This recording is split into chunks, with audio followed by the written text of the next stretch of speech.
We want to talk about design as a noun, as a thing that happens. Some designer designed this space. They created a design that we're all luckily sitting in. Design is also a verb. We can do things that get designed. And so I'm going to start from that kind of noun basis and then go a little bit over to the verb side. Here's the market. I am the luckiest guy in print media in the world, right? So yes, I started as a hippie. I kept that going as long as I possibly could until I discovered one critical thing at 26. You need money, right? Started in media and then ended up luckily being the guy in the corner office, the suit, if you will, for interior design media. Interior design media serves these lovely people you see. It serves architects and designers. These are the loveliest people you would ever want to meet. They are optimists. They want to make the world a more beautiful place. They listen really well because they're service providers. So I was the lucky dude who ended up in that arena as the entire world completely shifted. I was at it about 25 years. So let's talk about that a little bit, and let's talk about the lens that I want to apply. And indeed, I was going to use the word bias, but that's a bad word today. And so I chose the word lens, and the lens I want to use is the fact that things are moving so fast now that we have to keep our lens at the speediest, faster shutter speed that we possibly can have. So life is happening astoundingly quick. There's a lot of stuff we take for granted as part of the world changing so fast. So the first thing we just take for granted is, and now by the way, this wasn't the way it was way back when, we are just working insanely. We're working insanely, and there's an expectation that we're just supposed to work more. All right, so I just wanted to start that because that's just sort of stuff that's out there. I'll give you another one. Compared to the rest of the advanced world, we basically work all the time, right? Basically all of your mandates, you have downtime. You know, in Chicago, I was up and down Michigan Avenue yesterday. Look at all these people from foreign countries from way far away, from the Middle East, from Germany. They're not coming here with a 6-day vacation. So it's really kind of strange that we kind of take this for granted. And let's just take a very quick poll. A lot of you are in business, some of you are in academia, you're in a lot of different realms, world moving faster, client demands, customer demands. We don't have to go up down on that. They're getting insane, they never end, there's a perpetual ping in all of our heads. We know it. I don't need an up down on that. Okay. Vendor responsiveness, actually the people who try to sell us stuff, they're actually becoming much more responsive. That didn't used to be the case. The pace of business, is happening in blistering speeds. Now I'm going to ask you to say more than, less than. Are we generally finding it harder to remember things? We're going to do this. Are we generally finding I can kind of keep on top of stuff? We're going to do that. So if I can ask everybody to sort of harder to remember things, and pretty much I can just stay on top of everything that I need to. We have one astoundingly calm, brilliant meditator in the audience. Other than that, it's really hard to keep track of all of the information that comes at us. And I got one last one that's going to be up and down. Are you using your cell phone pretty much throughout your business day and pretty much throughout your professional life? That's pretty much everyone. I think for the ones who didn't, I'm going to assume, I'm not going to ask the second question, that if you're not using it throughout the day in business, you are using it throughout the day in your personal life. I mean, virtually everyone now has a smartphone that we'll talk to a little bit. The world that I come from is the world of people who design and build things. The economy, as the architecture and design realm looks at it, is going to be very, very good next year. Basically, you see the percentage plus or minus. This is stuff getting built in America. Offices are going to be being built. Now, by the way, 4 years ago, there was no offices being built, there was no hotels being built, there was no hospitals being built. That's bad for the audience I came from, but it's also bad for the economy. So the forecasts, and you can see are all these different forecasting groups, Reconstruction, Dodge, IHS, which is fabulous, Moody's, da-da-da-da-da. They're all generally saying it's going to be a very big year for construction. Why this is particularly bullish is because anything about building is what's called a lagging indicator, right? If you're going to build a building in a hotel in Chicago, which I passed 2 that are going up now, you got to really get at it like 6 or 12 months before. So it's going to be a good year for building stuff in America, particularly in those places where there's smart people, which is you, right? That being said, what kinds of things are being built? Here I just want to take you through, because I'm a design guy from an interior design thing, I want to take you through a couple of images. So this is actually an office space. This is sort of a gray pinstripe suit kind of a company, and what we're seeing in office and congregating spaces is much more casualness, much more openness, much more senses of color. We are all mobile now. Everything is mobile. We're all sort of like moving around with our smartphones, with our laptops, whatever. This is what offices are starting to look like in the extreme. Universities and colleges. This is sort of a community student area, and you can see here varieties of places and ways for people to sit. I don't know about you, but when I was back in college, it was sort of like this, and it was gray, and it was sort of ugly, and so this is what it starts to look like. In hotels, what we see is a phenomenal accelerator in creating desire for all things design. When we go to hotels these days, they are branded, they are basically beautiful, and they kind of feel a little bit hip. And so everyone has to do it. And so that means that everybody in the space to where you're feeding into the public has to sort of match that standard. I'm staying in the Mile North Hotel, which is fabulous. This, tragically, was a hotel I wanted to stay in the last time that I couldn't. This is in Chicago, the Virgin Hotel. It's pretty terrific, everyone says. And so this is actually something that came from our magazine. And not only is it happening in hospitality, in hotels, that design is reaching a new, more colorful, kind of cool, human arena. This is a hospital. And so the quick quote that I give here, and it's really more about design than not, hospitals are beginning to look like this because they are in a competitive world. They have to compete for the ill, and there's just a new standard of how things should look. And so the quick quote on this also is, baby boomers are starting to get sick, and we just really don't want to be sick in ugly places. We just don't, So what's the world going to start to look like, and how does that relate to what we're about to be talking about? And these are easy and they're quick. The world is getting smaller. We are more aware and in tune and have affinity for other cultures, a much, much greater sense of globalism, a sense of texture and nubbiness and like a warmth of life. It doesn't want to be, clear. In the 80s, everything was like a sheen and a black, and no, we don't want that. We want a soulfulness to it.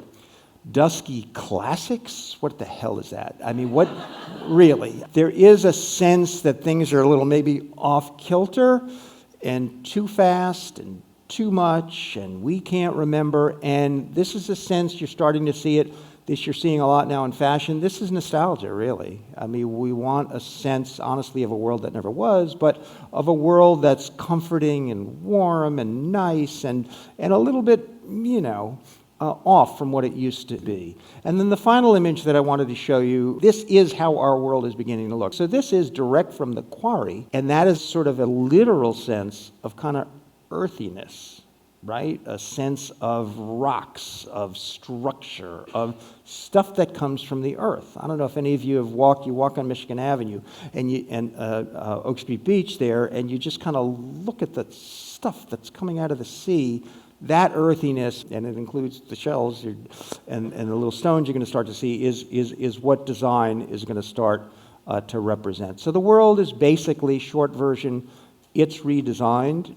It's happening at a faster and faster rate. So the world has been redesigned. If I was going to give one recommendation for everything, if you're a business person, you could do, whether it would be how your business looks, whether it would be what your space looks like, whatever you do, there's a higher standard now of the visual. And so whether it's your business cards, whether it's the clothing that you're wearing, whether it's what your place of business looks like, whether it's what your email format looks like, we don't have enough time to get enough detail, and our standards of what is cool and looks good is risen to such a high level. Make it more visual, make it more cool, make it more expressive. Ultimately, we learn with our eyes first. I want to shift gears and take it to world is redesigning faster than possible. And so it's a sense of change. The major changes that I see that are happening as relates to sort of us as people is this sense of connection and the sense of communication. And so these are realms that the designers are working with all the time in the arena I come from. So on the lower left, this is a hotel. You know, boomers don't want to get old in ugly places. Millennials don't want to text alone. And so this is why, you know, when you go into a hotel today, it used to be, okay, you go to the front desk, you go up to your room, you're all separated, that's it. Now, you go to the lobby, it's like a bedlam spot. It's for everybody being all together. It's about a new sense of community and connection. So designers are designing to that. It used to be that in, you know, the kitchen in homes, right? It was just the person cooking the food was in there and everybody's out here. Now we all want to have open kitchens. We want to have great rooms.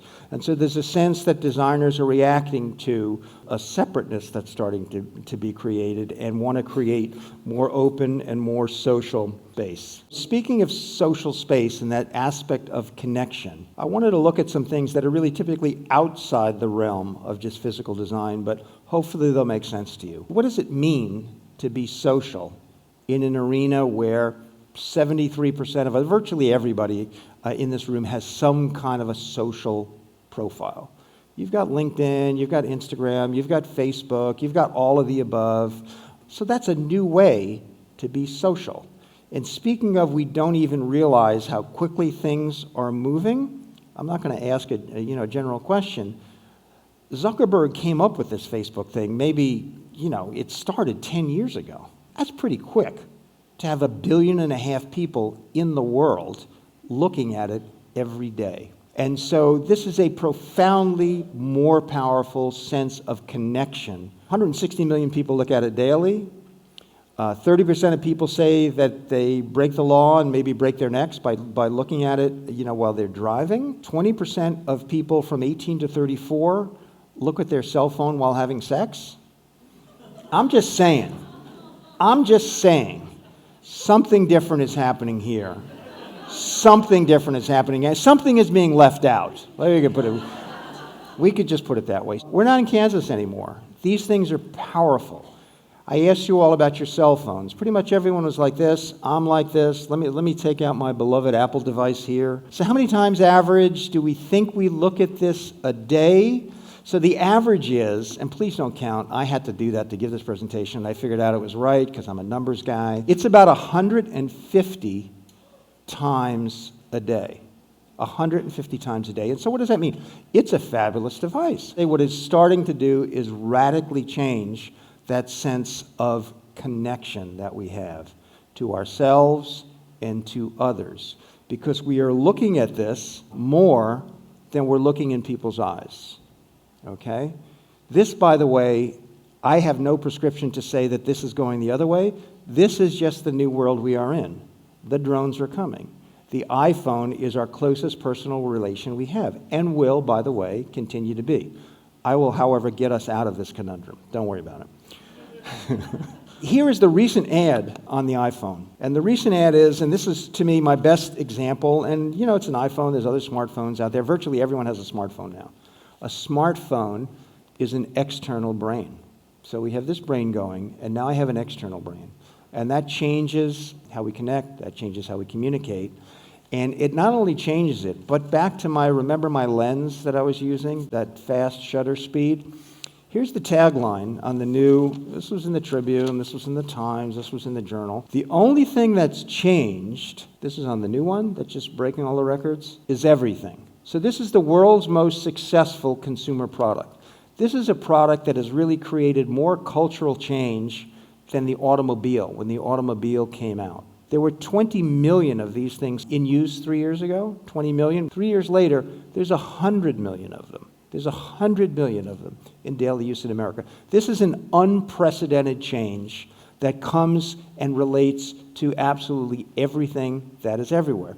It's not all bad. It just has happened at such a speed that you have to kind of maybe come to Cusp and hear a guy up here say, let's take pause, let's take a look at it. Oh, by the way, and when you read these ads, did anybody else see these ads but me? This is the point I was making here is, this is 10 months after the old iPhone came out. 10 months. 10 months later, which means 12 months from now, there'll be another one that's changed everything. And oh, by the way, who doesn't want 3D touch? Who doesn't want 4 microphones? What the hell? I got 1 microphone here? What the hell? Really? What are we talking about? A retina flash? I'd love my retinas to be flashed. Are you kidding me? So it's a little bit coin of the realm, and it is incredibly powerful. And I'm going to go out and get one of those, because why wouldn't I have one of those? But it's beginning to change things that are now starting to be foundational. So I showed you an image of the health screen on the iPhone. And as an example of the power of these devices, and a lot of the power of the devices is it removes us from people, right? And so your new iPhone health thing is going to remove you a little bit from your doctor. Oh, by the way, you're a little bit removed from your doctor now because he or she is looking down at the screen and you can't even, like, doc, like, touch me, do something, right? The tasks that we are now doing are electronic and removing people. There's no ticket taker. We basically don't have executive assistants. There's not this relational back and forth that we used to have as people. Again, generationally, I could say in 10 years, we have moved 4 generations in terms of how we are as people, how we connect to each other, and how we communicate together. Let's get us out of this. When our good ideas come, when we're not connected to these things. And I did a little survey of allegedly smart people that I'm surrounded by, certainly not myself, and found out when you have a breakthrough idea, when might it be? When you have a breakthrough idea, when might it be? So I will give you mine. At that moment that I step out of the shower, right? I'm not alone in that. You've done something rote, you've done something that gets your heartbeat up, and you are having that breakthrough idea. Your brain is actually, when your brain is idle, that's when it's all connecting. When we're doing our tasks, not so much. When I'm outdoors, after a run, walking, biking, here's one of my favorites, coffee. That works. I only got a few answers that related to when I am doing business, okay? And those answers were in a quiet workspace. This is, designers have to deal with this. What are you going to do with bunches of people who need to have, in white-collar work, you need to have new ideas. You can't have them because you're too frazzled, you can't daydream, you can't take showers all day, you know? So, quiet workspace. When I meet in groups with many different ages, different perspectives. What's starting to happen at work, and I think it was mentioned a little bit earlier, is big companies are starting to realize that people are beginning to become automatons. The most beautiful design spaces that some of that you'll see are not able to do it. Companies like Goldman Sachs literally is recommending its quadrillions of high-paid people clue into a website called Headspace. If any of you know it, Headspace is all about meditation. Goldman Sachs wants its bankers to meditate. This is because of the pace of change. The other thing that's sort of coming our way a little bit is in Silicon Valley is the concept of walk and talks. You're supposed to walk and talk. You're going to walk with someone, the action of the body, you're going to walk, and it's going to help you get better ideas. Talked to a person quickly for this meeting who I'm lucky enough to know, who is the top tier of guys who have to have breakthrough ideas. His top thing was of how we do is have meetings just with 2 people. No conference rooms, no brainstorming sessions. The idea people is just 2 people, 2 humans looking at each other that way. The other thing he said, which I really love, is we goof off in context. The second person, actually I'll reveal, it happens to be my sister is like some uber big, ad guru in New York, and as soon as I said, well, where do you get your breakthrough ideas?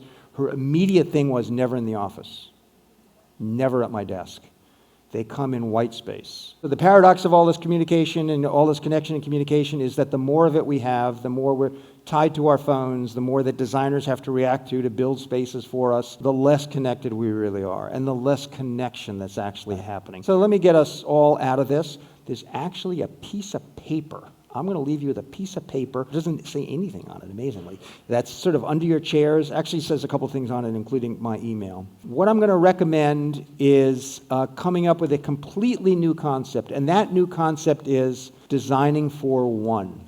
And so what I'm recommending here is that as all of this design comes at us, professional architects and designers, graphic designers, the world is redesigning. The piece that we are missing is that we have to design for one, and the one we are designing for is the person we all look at in the mirror in the morning.